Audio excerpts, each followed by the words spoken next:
fancy seeing you here. Okay. Good afternoon, everyone. Bonjour tout le monde. This week, Canada hosted the G7 summit in Kananaskis, Alberta, and as chair, I focused on strengthening international partnerships with leading nations around the table to find areas of cooperation on shared priorities. À nouveau, le monde entier a pu voir la valeur de ce forum. De nombreuses discussions franches et ouvertes ont lieu entre les nations qui façonnent l'économie mondiale. Nous avons trouvé un accord pour bâtir des économies plus fortes en rendant le monde plus sécuritaire, en promouvant la sécurité énergétique et encourageant les partenariats de l'avenir. Nous avons quitté Kananaskis avec de nouvelles opportunités pour le Canada sur les minéraux critiques avec d'autres pays, sur l'intelligence artificielle, sur les chaînes d'approvisionnement, le commerce et bien plus encore. Now, Canadian leadership will be defined not just by the strength of our values, but also by the value of our strength. The world wants to do much more, and work much more closely with Canada, and we're ready. Now, on Monday morning, I, with colleagues, met with President Trump to discuss international priorities as part of the G7, but also to further negotiate a new economic and security partnership between Canada and the United States. And as we've said repeatedly, we'll take all the time we need to get the best deal for Canada, but no longer. And seeing progress that's been made, President Trump and I agreed to pursue negotiations towards a deal within the coming 30 days. We'll continue these negotiations, of course, in good faith. In parallel, we must reinforce our strength at home and safeguard Canadian workers and businesses from the unjust U.S. tariffs that exist at present. And that's why we're announcing that Canada will be introducing a series of countermeasures to protect Canadian steel and aluminum workers and producers. And there's several, and I'm going to list them. First, Canada will adjust its existing counter tariffs on U.S. steel and aluminum products on the 21st of July, at the end of that 30-day period, in other words. We're going to adjust them to levels consistent with the progress that's made at that point on the broader trading arrangements with the United States. Secondly, we will implement reciprocal procurement rules, ensuring that only Canadian producers and producers from trading partners that provide Canada with tariff-free reciprocal access through trade agreements can compete for federal government procurement of steel and aluminum. Troisièmement, le gouvernement établira de nouveaux quotas tarifaires de 100% sur les niveaux d'importation de produits d'acier de 2024 en provenance de pays pour stabiliser le marché canadien et d'empêcher un détournement commercial dommageable suite aux actions prises par les États-Unis. Ce quota seront appliqués réactivement et seront réexaminés dans les 30 jours.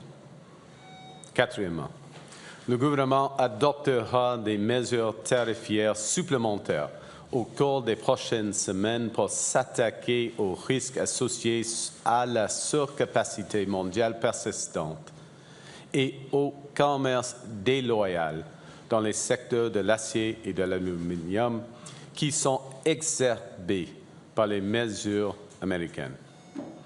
Les mesures canadiennes s'appliqueront selon le principe du pays de fond et de coulage pour l'acier et du pays de fusion et de moulage pour l'aluminium. The Government of Canada will also review its remission framework for automobiles to favor the use of Canadian steel and aluminum in Canadian-made products.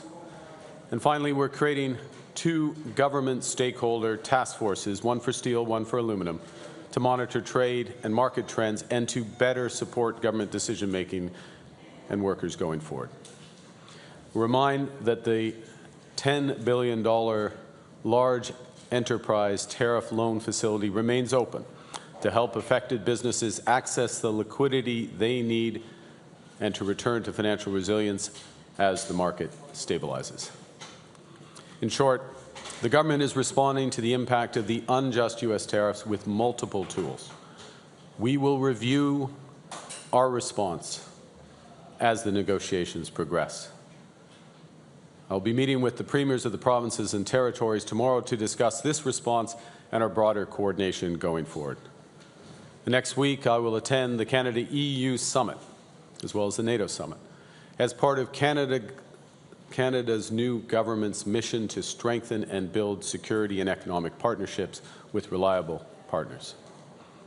And this week, in this House, the Parliament has the opportunity to pass the core of our domestic economic response, the One Canadian Economy Act, because together, we as Canadians can give ourselves far more than the Americans can ever take away. Steel and aluminum workers are on the front lines of this trade crisis.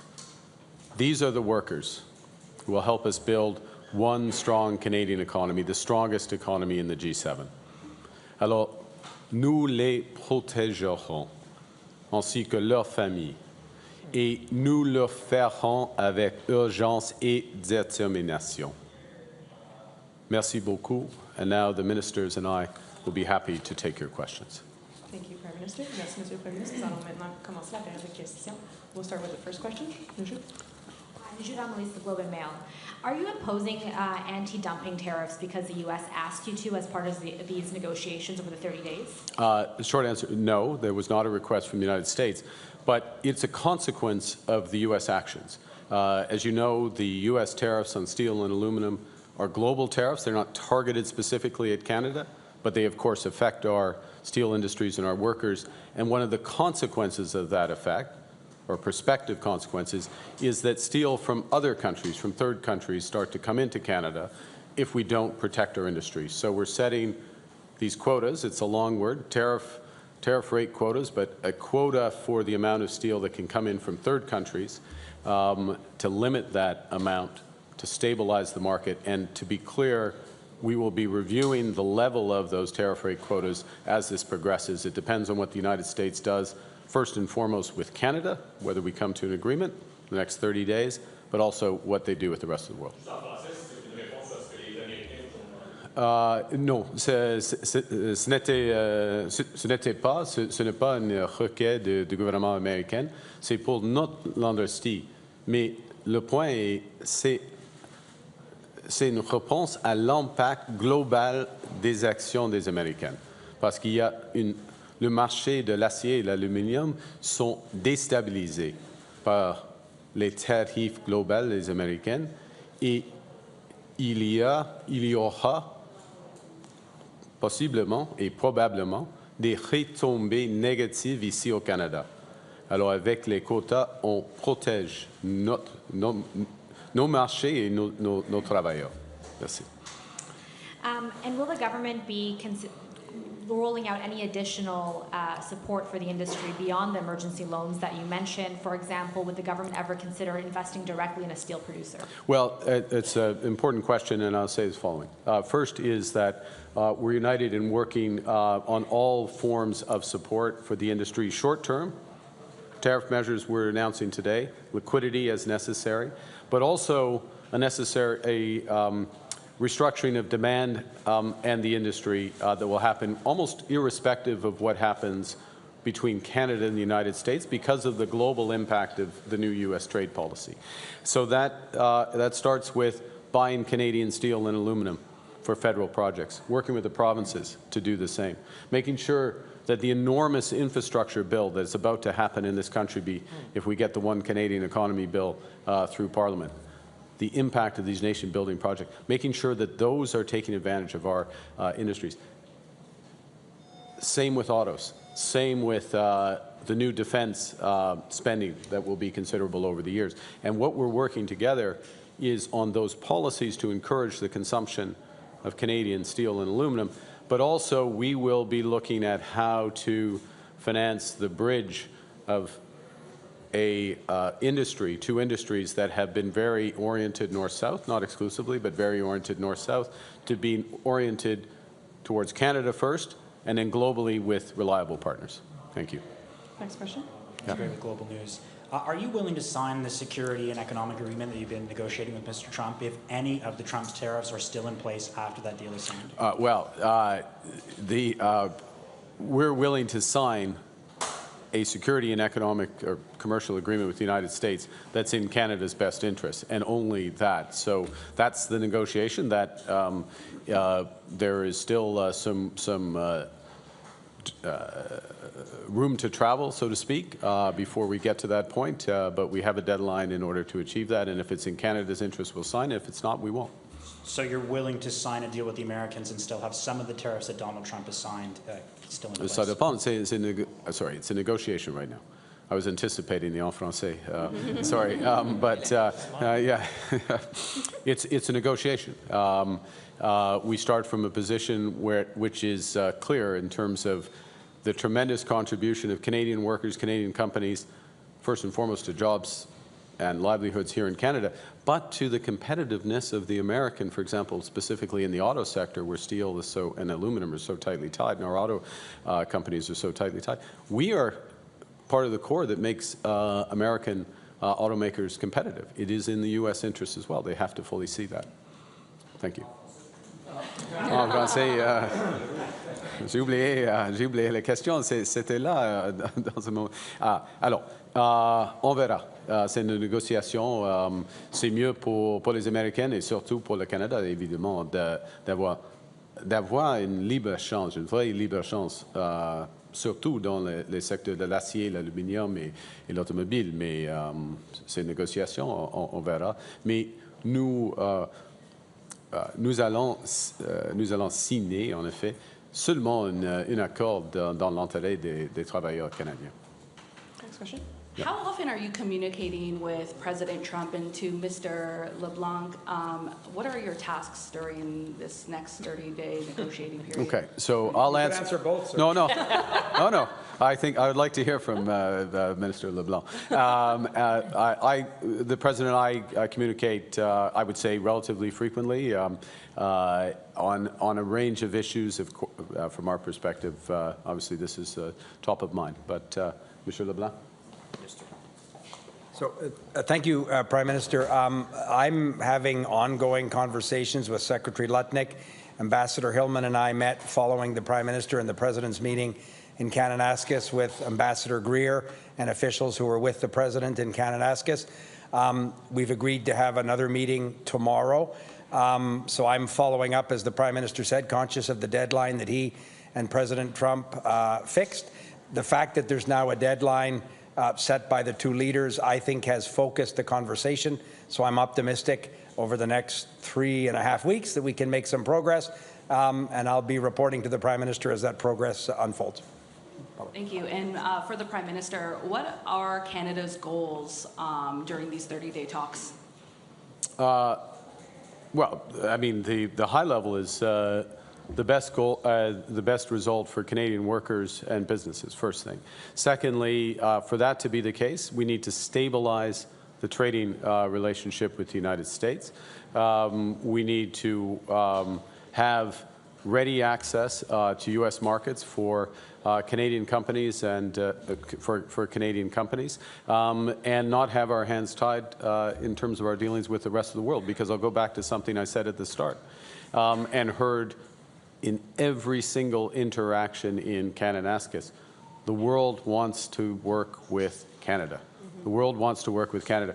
Minister Joly was just in the aerospace, with the aerospace industry in France a few days ago. Minister Champagne elsewhere. People want to work with Canada. We have major delegations visiting here. And so access to the U.S. for our mutual benefit, but very much an ability to trade with the rest of the world, which we intend to take advantage of, regardless of the outcome of the discussions with the U.S. Next question. Good afternoon, Prime Minister. David Baxter with the Canadian Press. Just earlier you were talking about the importance of getting C5 passed. Last night we were hearing that the way this bill is being handled is laying the table out for a potential Idle No More 2.0. Are you prepared for a potential summer of protests, and how do you properly address the concerns raised by a host of Indigenous organizations at this point? I mean, the first thing is that at the heart of this legislation is Section 35 of our Constitution. At the heart is not just respect for, but full embrace of free, prior, and informed consent.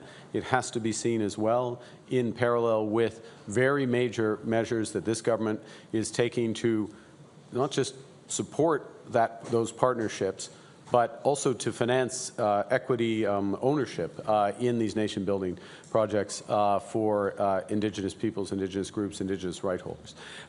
That's the first point. The second is that this legislation is enabling legislation. It creates the possibility of these projects. Now, there's lots of suggestions of what the actual projects could be, but it creates the possibility, but a very clear process, which has at its heart consultation, full consultation with Indigenous peoples to define what is a nation-building project.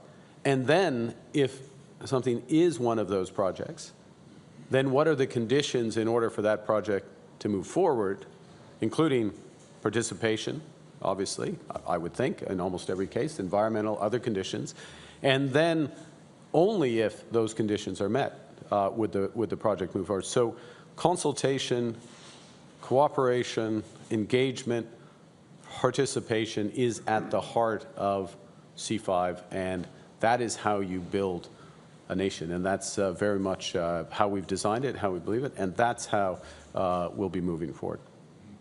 Yeah, and just on India, what's changed in the last 8 or 9 months or so where Canada is ready to have Indian diplomats back in the country, including a high commissioner? And did Hardeep Singh Nijjar come up at all in your conversation with Prime Minister Modi? Well, let me go back to a very basic level, because this is a basic, almost foundational, necessary first step for the relationship, which is to exchange high commissioners and re-begin effectively diplomatic service and consular service. There are very deep ongoing ties of people to people, not just certainly of Indo-Canadians, but of Canadians as a whole with India. We don't have a high commissioner in India right now. We're not serving Canadians in India right now because of where we are. I mean, the reciprocal would hold for the Indian government. So just having a basic level of engagement is, in many respects, a duty of the government. I'm glad that we came to that agreement and understanding. That agreement understanding also is based on several things. The law enforcement cooperation, which clearly signals. Understanding of issues of transnational repression, which were discussed not just at the G7, but also in the discussions the Prime Minister and I had. Look, I'd never make it a policy to give a line-by-line transcript readout of exactly what's said in a meeting, and I'm not about to start now. Next question. Prime Minister, good afternoon. Greg Quinn with Market News. I have a document showing some of the fiscal plans for this year. Look at that. It looks like it's written on a napkin, Greg. Well, I don't know whose napkin it is. It said there's a contingency borrowing authority. Is that the opposition's fiscal plan? No, it's finances. It says there's a contingency or an option to borrow 95. What kind of shop are you running? Sorry, Greg. I'm sorry. I respect. Yeah. Just the executive summary. That's the executive summary. Okay, start again. You have a document. I'm sorry. I'm sorry. But treat it with. It outlines fiscal plans for this year, and it mentions an option to borrow up to $95 billion, excuse me, to cover geopolitical risk. You know, we're in the middle of some delicate trade talks with the U.S. I just wondered, in these circumstances, why do we need to set aside that amount of money to get through this? Well, in all seriousness, obviously, by my response to your document, I haven't seen what you're talking about, so you're asking me to comment on something I haven't seen, full stop. Then I'm going to tell you something you already know, which is that any responsible government makes contingency plans. The world is in a trade war.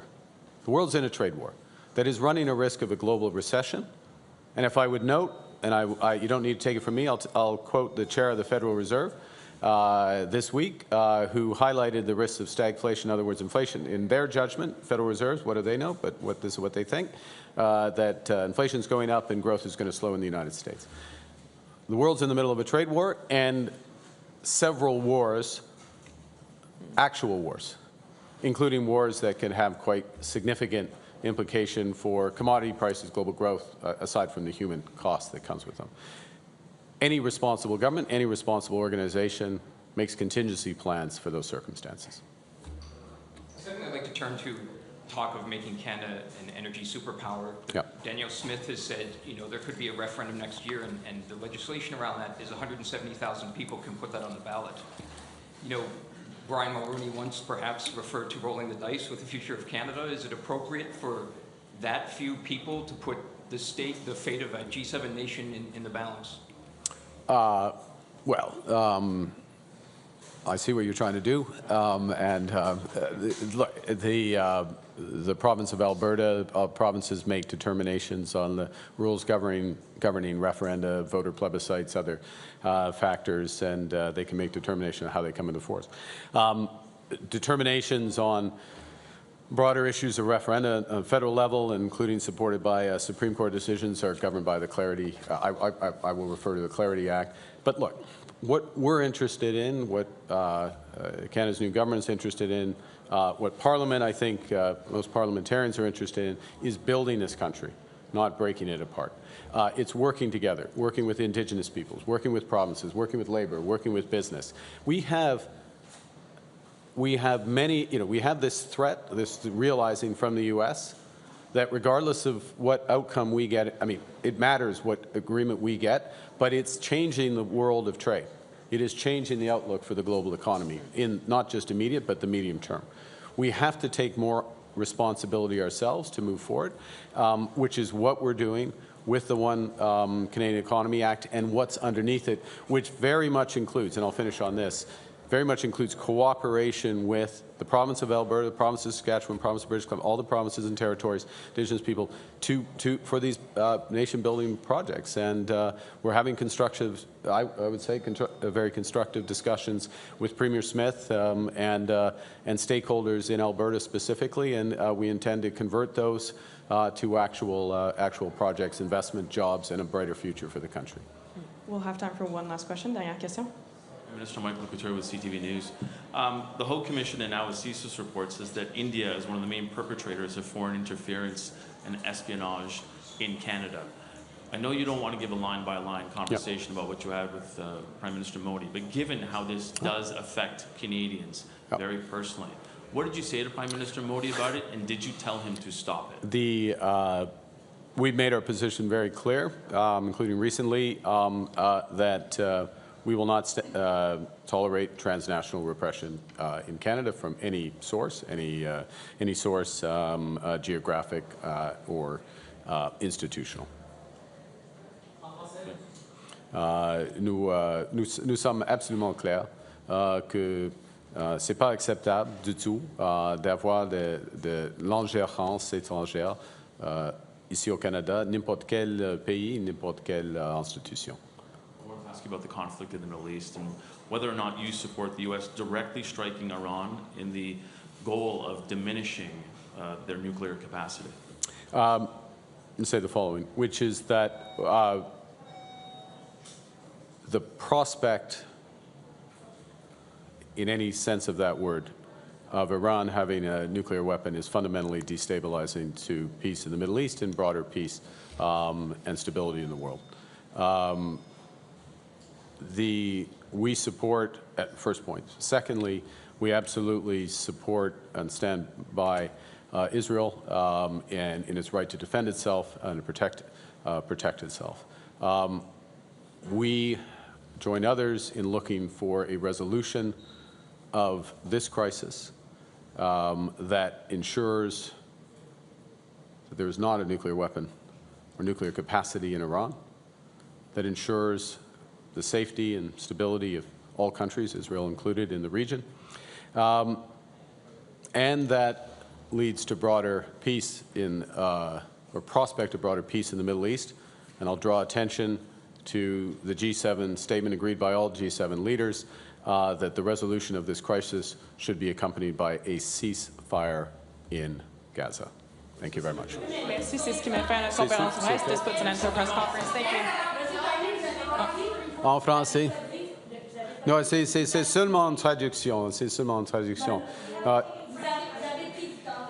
J'étais prendre ici. on va faire la traduction en français, mais on doit quitter Mais pour oui, Cupid. Donc, en on doit français. quitter pour la période de questions. Merci.